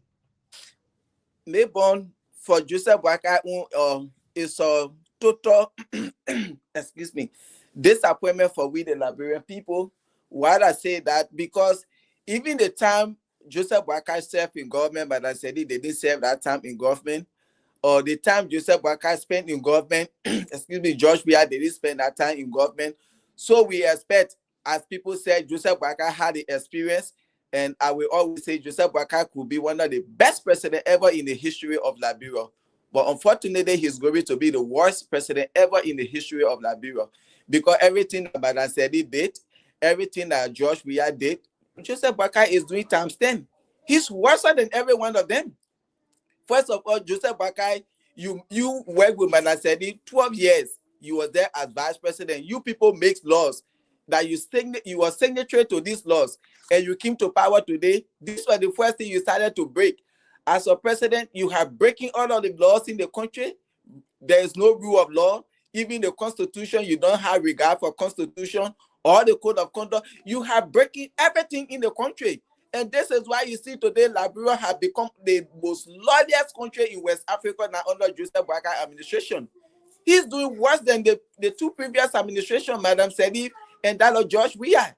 And Joseph Boaka, the time you spent in government, we expect you to have known better. But unfortunately, you are a disgrace and serious embarrassment to our country. Wonderful. 1 minute of my time, then we'll go straight to the line to interact with you, our callers. Yes, indeed. So for me, I think the president still have a little time to go. But when it comes to these two issues, the issue of reconciliation, the issue of fight against corruption, they are still high. And mind you, the reason why other countries are prospering today, especially Rwanda, is because they choose peace, they choose love, they choose reconciliation, and they stop corruption. But for us here, we think that corruption is our best friend, and we don't want to associate with certain trap. We don't want to even hear about certain trap. That's the issue here with us back here in Liberia, that I know you from the trap. We still talking about trap. But in Rwanda, the people see you as Rwandan. They don't see you as, I don't know, Tutsi or Hit, but yeah, you should put something on your ID card that you're from that county. When will we stop this? What kind of leader will come on and tell us that, yeah, moving forward, we're looking for Liberians. We are not looking for Lofian. We're not looking for Nimbadian. We're not, even though these counties or these places or these states exist, but we want to have a one Liberia. When? So this president of ours is failing on reconciliation. He's failing on fight against corruption. So let's move to the line to interact with you, our callers. The numbers to call this evening is 0770-203125. That's the number to call. Please, 1 minute per call. Let me move straight to the line and interact with David King. David King, good evening. Yes, my dear brother, go ahead. I got 2 points to make quickly. You see, you talk about Charles Taylor. Charles Taylor did not pay ATU $300. Okay. When you officer in the ATU, you make something around $250. But when you are just private officer in the ATU, you make $150. That was the salary structure of the ATU. Now, to the issue of Charles Taylor not being able to run the country, to reconcile the country, Charles Taylor had proportional representation election where he brought on board other people from the opposition community. But other guys did not see the sense in the thing to say, oh, we fought the war for 7 years. Let us all join and now with Taylor to run the country. So they went to Elsa. Even Elizabeth Johnson was made by the rural development minister. When he got sick and went to America, Taylor gave money to go to America. He came back. He decided not to go to work. You are off Ken Johnson Road. When Taylor go to work, he was staying on Ken Johnson Road and be shooting towards the executive mansion. when Taylor said, you cannot have city in the city. So you remove the threat. And that brought about the September 18, 1998. He got Taylor elected 97, 98, he took over. So after that, April 23rd, we had the law incursion in how they call it, Lofa.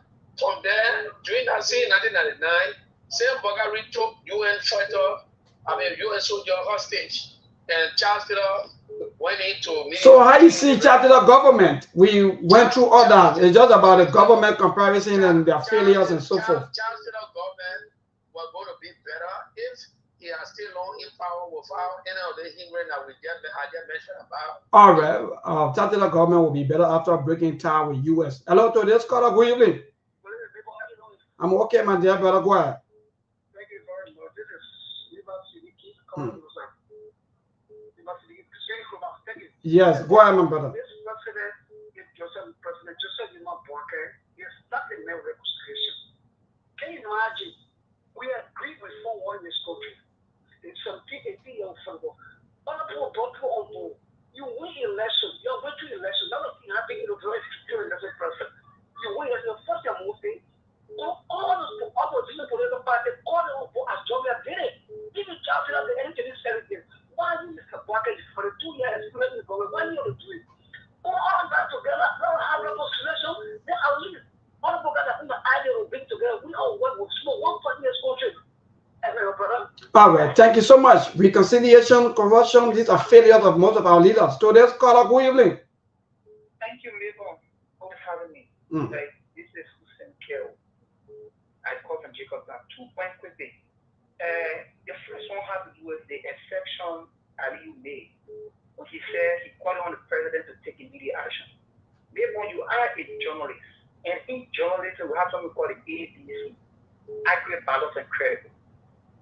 In fact, you have not seen any video to show that the minister assaulted the journalist there, Freaky Toreku in the matter. No video you have seen. The minister alleged, and that will also post hello, and that will also post on the OKFM. If you don't want to go straight to the issue, you want to come with that, then I will get you off. Because I thought you're going to say different things. But let me just tell you, first of all, you don't even understand. They will come out and say, you journalists, ABC. Journalists don't only have only ABC, they have from A to Z. So maybe if you don't know, let me just tell you, but go ahead. Yes, so let me go ahead. So thankfully the PA has set a committee, and I hope the both parties will collaborate, right? We submit themselves to the investigation. Now let me go to the issue of reconciliation. Like you said, Mekong, you can't let a country for 6 years and you could not even reconcile the country. How reconciliation begins? My dear brother, please let go to the leaders and stop other people. I will cut you off. No, man, we don't be disturbing people. Hello to this caller. Good evening. Yeah, my brother, go ahead. Hey, man, we're not getting. Let me take the other caller. Good. I know you are Ali, your mate or what? You can't lead them. I don't want to point. Hello to this caller. Good evening. I'm okay. Thank God for life.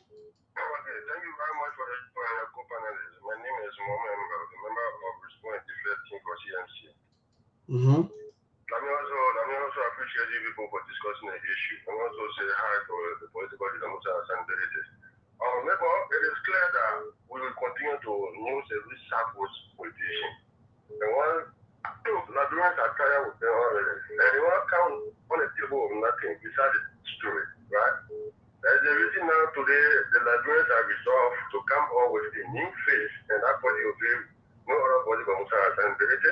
And we are on a field here trying to mobilize people, also trying to bring wise our voters that it should not come with no sweet talk again, because we are tired listening to sweet talk. If sweet talk was to be everything that would have been the best country, because we are then listening to policy statements, we are listening to a lot of documentation, but in the practical sense, there's no implementation, right? So I just want to appreciate you people for what the job you are doing.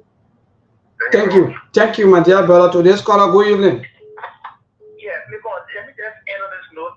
You talked about reconciliation, right? I was just trying to set it. Yeah, so I beg you next time, please. Yes, I don't want for people to be thinking that, in fact, no, hold on. Because Caroline, she commenting, she doesn't understand.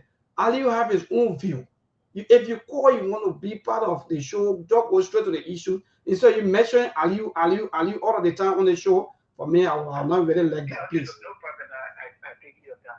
So, the reconciliation we're talking about, Mabel, when the president took over, being one of the critics, in fact, at that time, I saw the president doing the campaign. What President Obama did, he appointed him as an ambassador, right?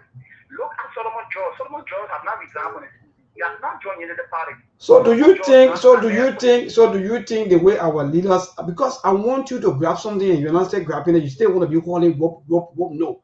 We are telling you the failures of all of our leaders because of lack of reconciliation, lack of fight against corruption. That's what we're saying, my dear, but I want you to make sense. I don't want you to be.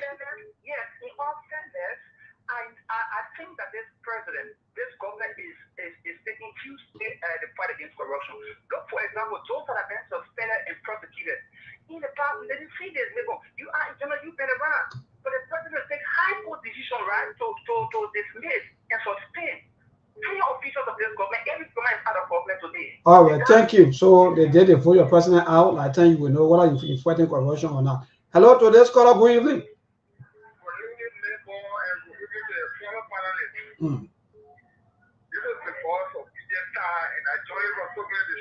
Yeah, go ahead. I want to say thank you for the wonderful discussion, but then I would not have any time to. Yeah, this kind of discussion soon that is so that people can be educated. You won't be talking about. Yeah. Okay. Look, I will not go into Joseph Wakai because I know for him why he's running kind of January form of governance. So I'm not going to waste my time. What I'm going to do is going to go to President Weah and President Ellen Johnson Sirleaf because for them they use the rule of law. Because I know that any country and government that don't believe in the rule of law is going nowhere. So when it comes to Madam Sirleaf, you know, when she started, there were many good ways that people discussed. So the man the good will, they were not doing anything with whatever local resources they were collecting. All of the taxing and other things, they used it to carry, you know, started up astronomically. For instance, before Madam Sirleaf, Lord Neighborhood of President Taylor was making around 1,000. I learned that from the mail account is the president friend, the Rokoti. They were making around 1,000. But then when Madam Sirleaf came, they went so high. Okay, when also President Weah, who I admire and support, someone will say because he's supporting that, he's saying that, that's it, anyhow, someone will take it.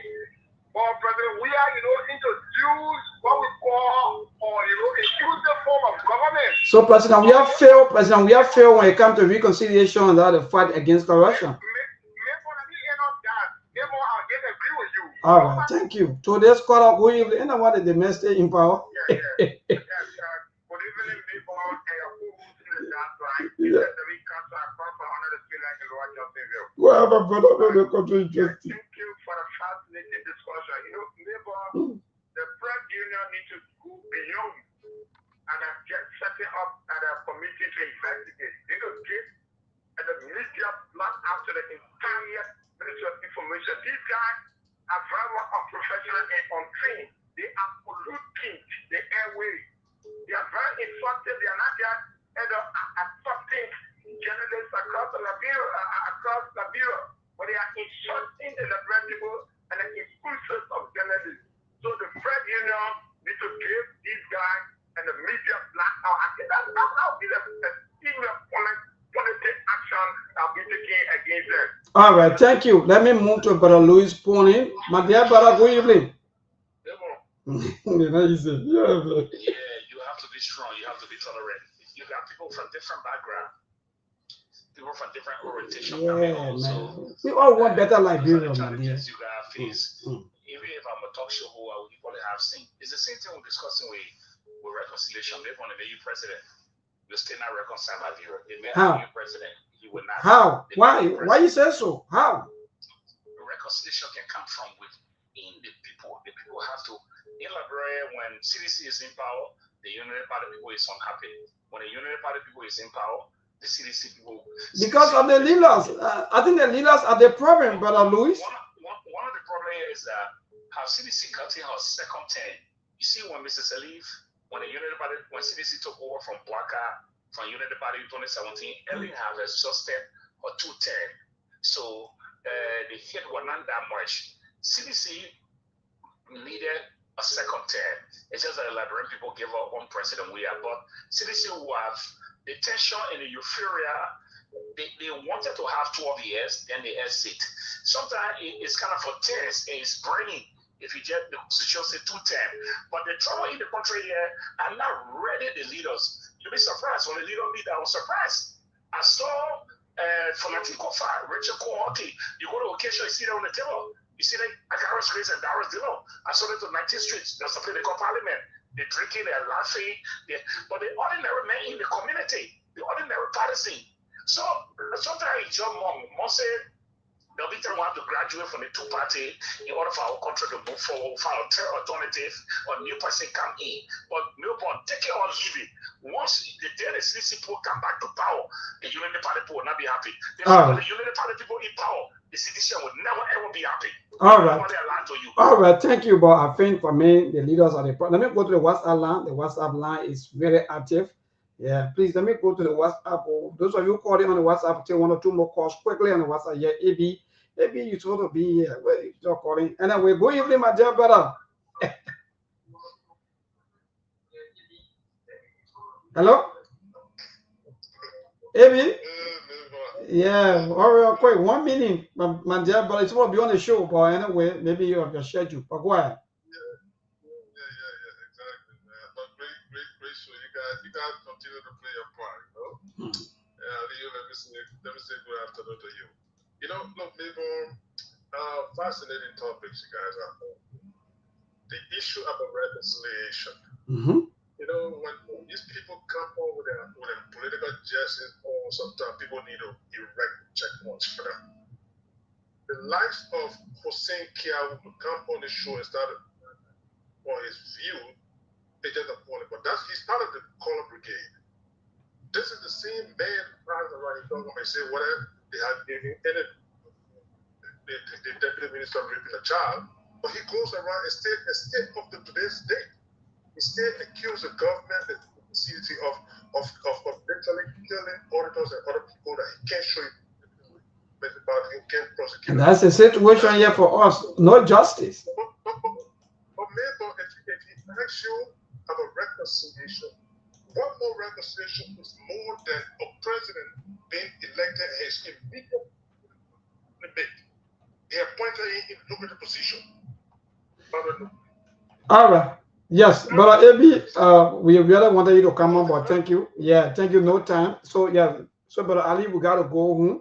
You're listening to like the calls keep coming. Maybe anytime this week we'll bring maybe the topic to those of you, our people, because look, let me tell you, these things are interesting.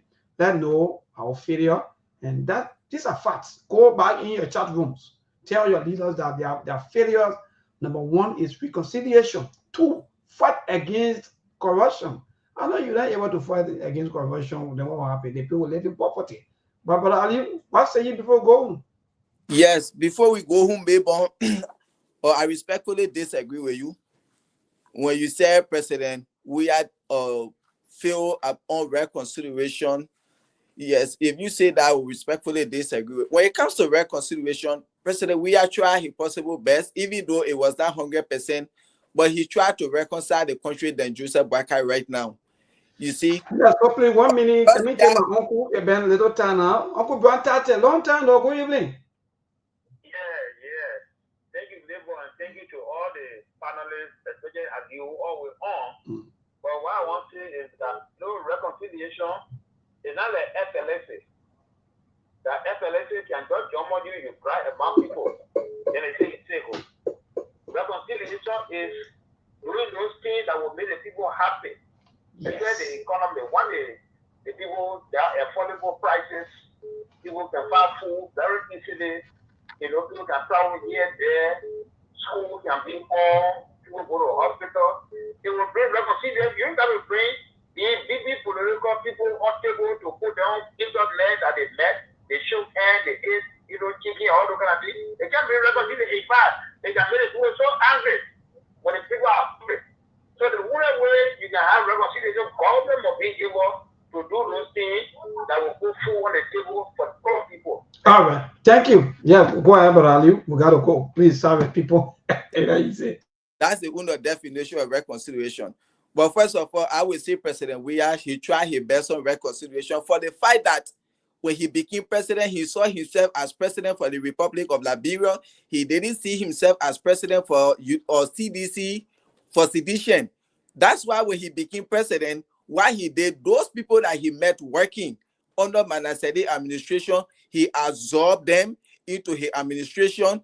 And Joseph Boakai, when he came to power, what he did, going after strippers, taking them out of job, he said, because they are sedition. And doing here campaign, he said when he became president, there will be no purple, blue, and green Liberia. There will be one Liberia. He will reconcile the country. Your bossman over there today, going after he taking a tank team, he said, or that China you or something, taking it from him. You will talk about reconciliation when you're dividing the country, you're taking people from job on a daily basis. Are you reconciling the country? Even your own people, when you do statistics now, see how heavily divided Liberia is and compare it to the past. During George Weah administration, the country was not heavily divided as it is today. So when we talk about reconciliation, George Weah didn't do 100%, but he did his best when it comes to reconciliation than Joseph Boakai. That's what I Thank you. And I don't know who were attacking me here because I was praying you and somebody were going back to back. My brother, I don't care for those people. You will never see government official children on social media calling on radio to attack people. But those people who are living in destitute and poverty, they are the ones you always see coming to be attacking people. I care less about these people. I'm dead. All right. So, my dear brother, thank you. Good night to you. And like I always, in fact, I stated from the beginning, and my uncle, maybe he had his own way of maybe analyzing that way to say, yes, indeed, if you better the livelihood of the people, they will be reconciled by all costs. I think he's right in making sense. But for me, I think the lack of reconciliation and that of the lack of the issue of fight against corruption, these are things that our citizens use to vote against their leader. Those of you who think that maybe Joseph Boakai is trying, well, it's up to you. We're watching, we're seeing. So the brother Ali say it's 50-50. Yes, indeed, and that's the fact. In fact, the government was even happy. Can you imagine?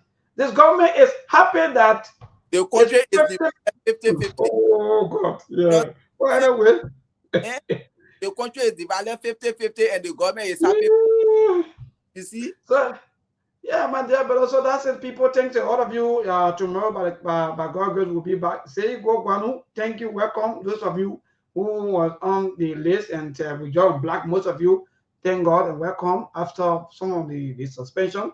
That's good. We all let's share our views. Disagree to agree. At the end of the day, Liberia comes first. If you love Liberia, you think Liberia, I guess you want to build Liberia. But you can't hate your brothers and sisters in the name of because they are on the other political side and you're on the other side. Good night.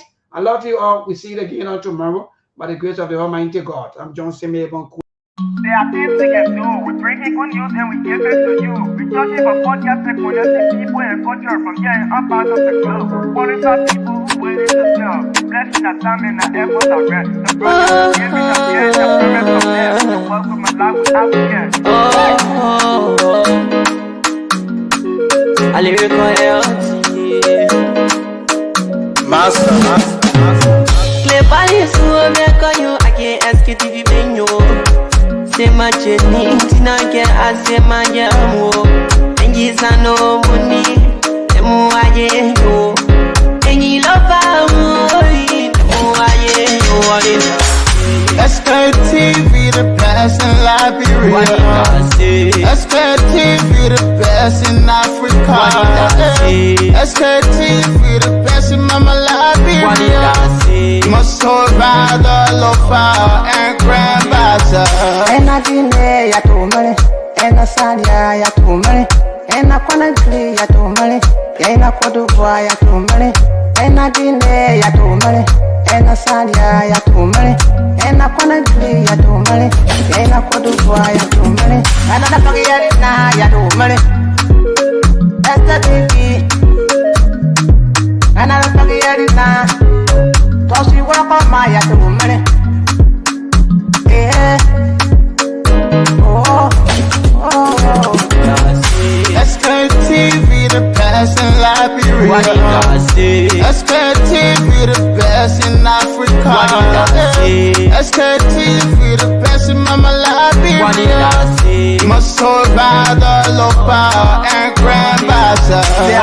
can do. We bringing good news and we give it to you. We talking about podcasts and connecting people and culture from here and out of the globe. Qualified people who waiting to sell. The flesh, the time and the efforts are red. The broadcast we giving a real and I promise my best. To work with my life without fear.